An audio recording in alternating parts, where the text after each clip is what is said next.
This has been an unusual experience. You kind of got picked up in the middle from a championship contender to come play for a guy you used to play with in college. How would you summarize this experience? You know, it's actually been pretty amazing. This is a top-notch organization. I've had a lot of fun. You know, go figure, it's one of the wildest injuries I think anybody's ever had. I think that time off really allowed me to look at the organization and see what they were trying to build and talk with some of the guys, having relationships with them. And, you know, regardless of the record, I think these guys have a lot of fight in them, and I appreciate that. And, you know, I came here with attitude. I just want to help win, you know, regardless of how many games that is, and show the guys, you know, what it takes every day to try to be a winner and to, you know, be on that championship level. And I think the guys are embracing it, and I think regardless of what happens, I'm still going to talk to these guys. You know, and I think, you know, the season didn't end the way I would have expected it. I think, you know, we were doing pretty good, but again, injuries came on.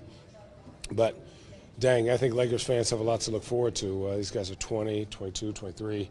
You know, the future is very bright. And I think for us, you've seen a lot of fight. Even as the G League guys coming up, there's just a sense of a style. There's a sense of pride. You know, when you put this Lakers uniform on that, you know, I kind of used to not like, but it's growing on me.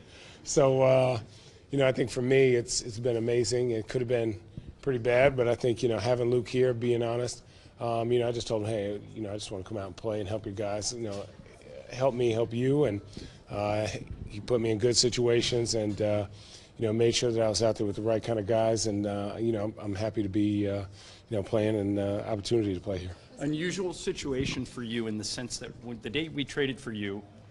Get out of here. I can't talk to rivals. Tell them who your favorite cousin is.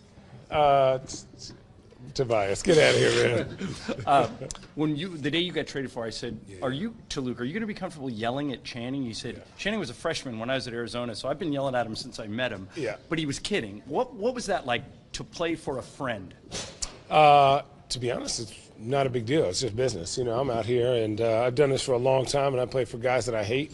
I've had teammates that I hate, but we're all out here to do one thing, and that's win. I think, you know, as a vet, as somebody who's been around for a while, you realize, like, whether they're friends or whether they're enemies or whether you don't speak or whether, you know, you're best friends, this is about business. This is about winning, and that's the only thing that matters. So it's Luke's job to put me in situations where he thinks I'm going to help the team and win, and if I'm supposed to be out there, I'll be out there. If not, you know, take me out and let me know. And I think we're on the same page about, like, you know, the pace of the game and helping the guys grow. And overall, it's been awesome.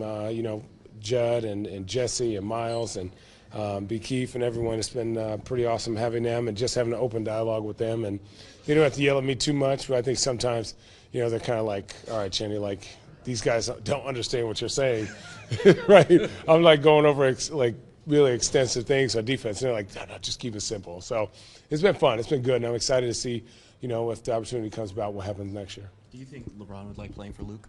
Am I allowed to talk about that? I don't. Am I? I don't know. Oh, there's no restrictions? I don't know. Like, to be honest, I think I'm going to say this. I think any superstar would like to play for Luke. I think he's a player's coach. I think when you talk about the continuity between your president, owner, GM, you know, a lot of guys are looking for that. I think you're looking for a culture. I think you're looking for a guy who's intense and wants to win now.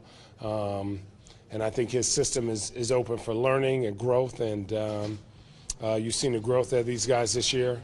And he's definitely a defensive-minded coach. You know, with the team that they have, as young as they are, being 10th in the league as fast as they play is pretty dang good. So if that's not enough, this is also the Lakers, and you get to play in L.A. in Staples Center. So if that's not enough, then it is what it is. What will you be prioritizing in your own free agency? You know me, I'm just going to be patient. I think for me, I want to go to a team that's that knows what direction they want to go in. That, again, like I said, there's that continuity between the owner, the GM, and the coach that, you know, hey, this is what we're trying to do. This is what role you could come in and play. And also, I think, you know, what I've seen here, they don't have to do too much talking. I think for me, it's just a matter of, like, I want to allow them to make the right decisions with bigger name guys.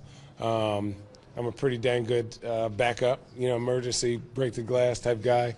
But, you know, I can go out there, and I think I've shown that, you know, in the right opportunity, go out there and give you some buckets and win you some games. So for me, it's just being patient and I'm pretty sure I've done a pretty good job of solidifying myself in the NBA. So just making sure I'm going to the right team that has a good role for me, and that we're going to make some noise next year. I remember a few weeks ago you and RJ were like joking about how serious Luke was now. Is he more serious? Oh, he's super serious. But I think I just kind of, we joke around about certain things, but like I said, like there's one thing that's very common with all Lute Olson players, and that's, hey, there's joke time and then there's business time. So I'll joke with him all the way up until that buzzer sounds, and after that it's business.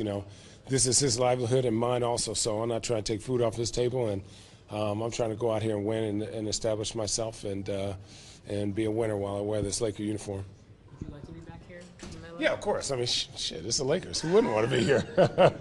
This is not, you look at the young guys on his team, you look at the organization, you look at what they've done over the year, and then just being in that locker room with these guys, I definitely would. But again, it comes down to, what direction they're going in, what happens in free agency, and most decisions are 99% based on business, and it's nothing personal. So if I come back, this is great. If I don't, it just didn't work out. They were going in a different direction. Are you going to Tucson tomorrow? No. I'm going back home. I need to spend time with my family. I've been gone away from them for about 6 weeks, so got to kick it with the kids.